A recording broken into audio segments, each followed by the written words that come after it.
what was nice though was when you tuned in next week, there was Neil Gaiman. And there was Neil Gaiman again and again and again. Eventually there was an episode on Neil. So that was the neat thing about it, was just that ability to take the material and not only promote the good stuff, but also kind of connect people up. People, you know, how many thousands of people have told me, I started reading, I got into this whole area, I looked at a graphic novel, you know, comic people, I started reading science fiction, and science fiction people, or I started reading comics, and they're cool.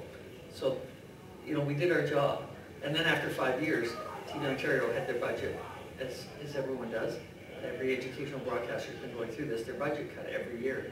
And they were down, I would imagine now they're down to probably 40% of what they were in their heyday.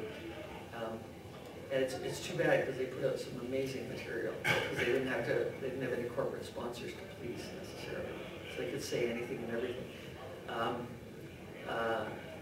But that, you know, at the end of 5 years, they said, look, we've got the dance community wondering why we're doing 2 book shows. So it was time to wrap it up. But my goal eventually is to get the episodes out there, because there's stuff in there that just needs to be seen. You know, there's some great interviews with people. So you kind of, I mean, obviously you were already known, you were established in, you know, the film and TV industry, you had the connections, but, you know, how involved were you already into, you kind of mentioned this, you knew comics, but you weren't necessarily a huge comic fan, you were a sci-fi buff. Yeah. And I mean, and that was obviously a big component of the show as well. So, I mean, was there kind of a moment where, was it like you did the job because someone asked you to do it? Or did you, when you initially came to it, was it just kind of like, oh man, this would be awesome? No, I think it was, initially it was, well, this sounds interesting, and it's certainly not a stretch. I mean, I have a Bachelor of Science, I've been reading science fiction. You know, when I was growing up, a lot of comics, but it was usually, like what I was reading was either the funny stuff, the Archies and or whatever, Herbie and something else. Is that his name? Herbie. Yeah, you see, round. Yeah, and then war comics, like Nick Fury and his Howling Commandos and stuff. So there was, you know, it wasn't like I still had any of them. I had the collection anywhere. Right. As we all wish we still had, right? But no, it was more the science fiction. And then when we got into horror and fantasy horror, I didn't know it all. My life was scary enough. There was no need for me to go read things, you know, that were going to scare me more. And but what was nice was the team really expanded out into those areas. And, you know, and when Peter Straub came to town, somebody, one of the 4 of us had read enough of his material and that was what got us more interviews, because the authors know each other. And they like, oh, these guys are good. They know your material. They've actually read your books. They have questions. You know, and I remember myself when I did do interviews asking questions of people, and then I don't remember. I wrote that book. You know, we have a theme that we always had about 40 different themes on the go, so that whenever we went out for an interview, we had I don't know if they were on a big board, but we had a list of them. So like we're doing one on cities, and one on werewolves, and one on vampires, and one on sexism, racism, homophobia, you name it. Like we had. And sometimes just odd topics getting published, or you know, we had a great show, one on just what advice would you give people starting out. So really interesting, the range. Asked me about Harlan Ellison's one, I thought was pretty good. So when we interviewed anybody, we were asking questions for 5 to 10 shows. Right. So you give them a list of questions that you could use on these other topics you had. Plus, you would conduct your normal interview use for its own show. Yeah, exactly. So you had a bit of them about their own work or their latest work, the one they were in town promoting, or at the convention promoting, and the last maybe 2 or 3 books that might still be in print. And then there was other stuff.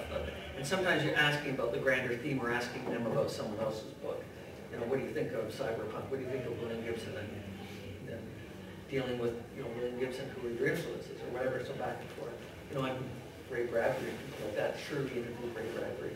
And it was funny because Ray kept saying, you know, a pretty young lady like you. It's like, that's going to have to get cut. I'm going to be looking at the monitor going, so Ray.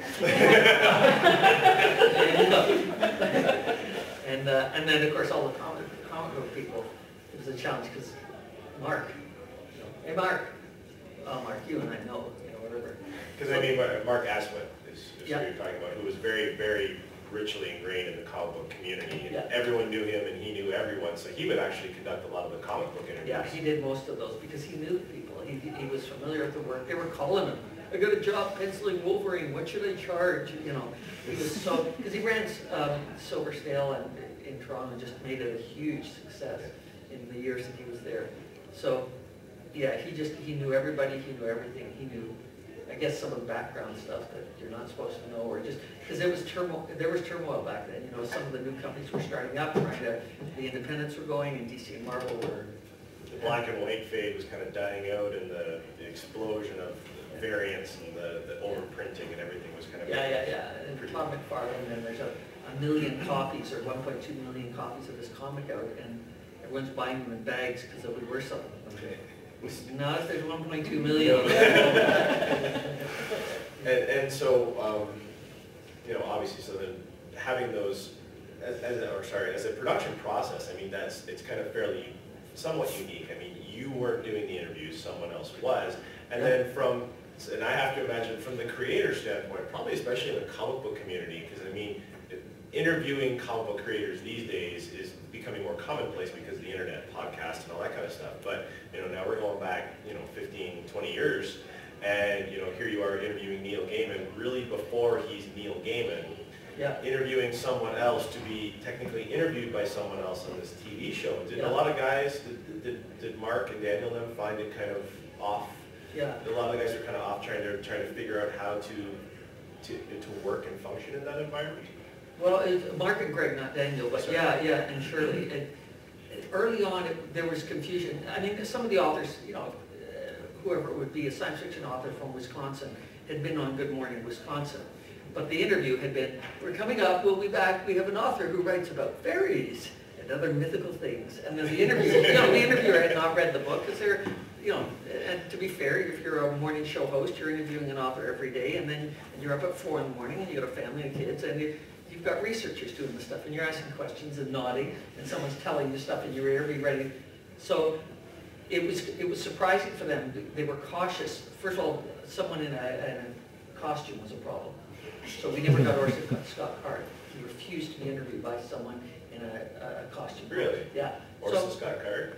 Yeah, He's got, yeah, I know. It just seems like as someone writing that kind of thing and being of broad mind to come up with concepts. Yeah, but it's like, I think he's he's also had a really strong view of what he was doing was art or literature, and he wasn't sure who we were, and he didn't want to appear with Elvira, except it was a guy. So I think that first season there were still echoes for a while of those episodes. The Retractus Press, the lost year. But going back to your question with the authors, I think they were kind of surprised. I think very quickly they were flattered that they were being interviewed. And some of them were personalities who had been interviewed. I interviewed Michelle Nichols, just sit in the other side of the studio, so we had to interact in a very odd way, which took her a while to figure out. But she was in town with this one woman show where she was singing Josephine Baker, and all the out of the corner of my eyes singing in a way, this is just odd. It's just and she's not that interested in talking about the movie because she was about her because she was in town for a one-woman show. Yeah. And so it was a surreal experience sometimes. The show changed, obviously. I mean, not even just from the first season to the second season,